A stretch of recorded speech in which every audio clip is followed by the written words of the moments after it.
Hello बच्चों, स्वागत है आज के इस वीडियो में। आज का जो हमारा टॉपिक होने वाला है प्रकृति में मूल बल। तो प्रकृति में मूल बल कुल कितने होते हैं या प्रकृति में बल कितने प्रकार के होते हैं, तो आज हम लोग इसी के बारे में स्टडी करने वाले हैं। तो प्रकृति में जो मूल बल होते हैं उनकी संख्या कितनी होती है?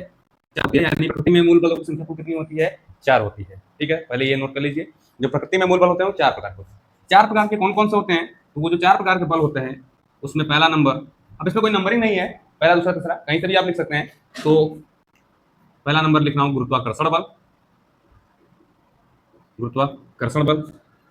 अब गुरुत्वाकर्षण बल क्या होता है? चलिए पहले मैं सारा बता देता हूं, उसके बाद बारी बारी सबके विषय में बताता हूं। गुरुत्वाकर्षण बल और दूसरा है विद्युत चुंबकीय बल और तीसरा है प्रबल नाभिकीय बल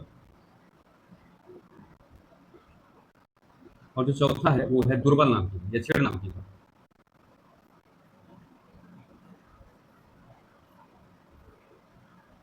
तो ठीक है, तो बल कितने प्रकार के होते हैं प्रकृति में? मूलभूत 4 होते हैं। कौन कौन से होते हैं? गुरुत्वाकर्षण बल, विद्युत चुंबकीय बल, प्रबल नाभिकीय बल और दुर्बल नाभिकीय बल। इस तरीके से आप 4 बल को क्रम से किसी भी तरीके से लिख सकते हैं। जब बात आएगी कि इसमें से कौन प्रबल है कौन, या बलों को बढ़ते क्रम या घटते क्रम में लिखा जाता है, उसके आधार पर क्रम में लिखा जाता है। तो इस तरीके से आप लोग याद कर सकते हैं कि प्रकृति में मूल बल कितने प्रकार के होते हैं। ठीक है, अब गुरुत्वाकर्षण बल क्या होता है? तो जो गुरुत्वाकर्षण बल होता है ये ग्रह अवतारों के लिए उत्तरदायी होता है। ये ग्रह तारों को लगने वाला बल होता है। कोई भी ब्रह्मांड में पिंड होंगे, कहीं पर भी होंगे, उनके बीच में कौन सा बल गया? गुरुत्वाकर्षण बल।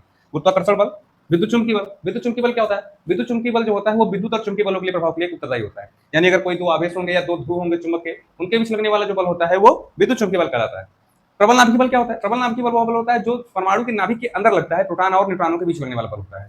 उसके बाद है दुर्बल नाभिकीय बल। दुर्बल नाभिकीय बल क्या होता है? दुर्बल नाभिकीय बल जो होता है वो रेडियो एक्टिव 6 पदार्थों के लिए होता है। यानी अगर कोई रेडियो एक्टिव पदार्थ होते हैं तो उनके बीच जो बल रहता है या लगता है उसे दुर्बल नाभिकीय बल बोलते हैं। ठीक है, अब यहाँ पे बात की जाए कि यहाँ पे जो बल है सबसे अधिक कौन है, सबसे कम है, या बढ़ते या घटते क्रम क्या होता है? ये इंपॉर्टेंट क्वेश्चन बनता है कि इसमें से सबसे प्रबल बल कौन होता है, सबसे दुर्बल बल कौन होता है, या बढ़ते या घटते क्रम में बताइए। तो यहाँ पे जो हमारा प्रबल नाभिकीय बल होता है वो सबसे प्रबल होता है। सबसे प्रबल हमारा प्रबल नाभिकीय बल होता है, यानी पहले नंबर ऐसे नोट करते हैं। ठीक है, उसके बाद कौन होता है? उसके बाद यहाँ पे जो हमारा बल है यहाँ पे विद्युत चुंबकीय बल होता है। विद्युत चुंबकीय बल। उसके बाद कौन होता है?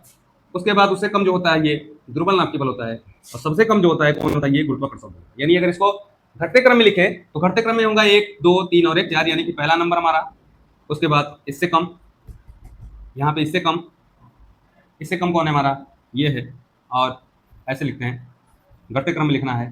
तो सबसे प्रबल जो बल हमारा ये है, और सबसे पहला नंबर, और इसके बाद दूसरा नंबर, इसके बाद तीसरा नंबर और लास्ट में चौथा।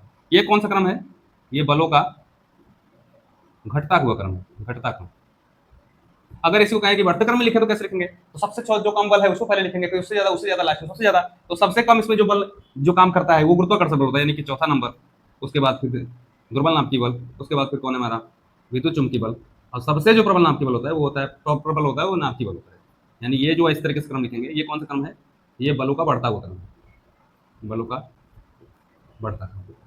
तो इस तरीके से आप लोग आसानी से याद कर सकते हैं कि प्रकृति में जो मूल बल होते हैं वो कितने होते हैं? 4 होते हैं। इन 4 बल कौन कौन से होते हैं? तो पहला नंबर गुरुत्वाकर्षण बल यानी ग्रेविटेशनल फोर्स है, दूसरा इलेक्ट्रोमैग्नेटिक फोर्स है, तीसरा है प्रबल नाभिकीय बल यानी कि स्ट्रॉन्ग न्यूक्लियर फोर्स, लास्ट वाला है दुर्बल नाभिकीय बल यानी कि वीक न्यूक्लियर फोर्स। उसके बाद आते हैं हम लोग इसके क्रम के आधार पे। तो सबसे जो दुर्बल बल होता है वो होता है गुरुत्वाकर्षण बल, उसके बाद होता है दुर्बल नाभिकीय बल, उसके बाद विद्युत चुंबकीय बल, और सबसे जो प्रबल होता है वो प्रबल नाभिकीय बल होता है। अब इसके अगर बढ़ते क्रम में बात की जाए इस तरीके से, यहाँ पे बढ़ता क्रम है बलों का, यहाँ पे बात की जाती है बलों का घटा हुआ क्रम। तो ये छोटा सा वीडियो था आप लोगों के लिए, आप लोग इसको नोट करिए और इसको याद कर लीजिएगा।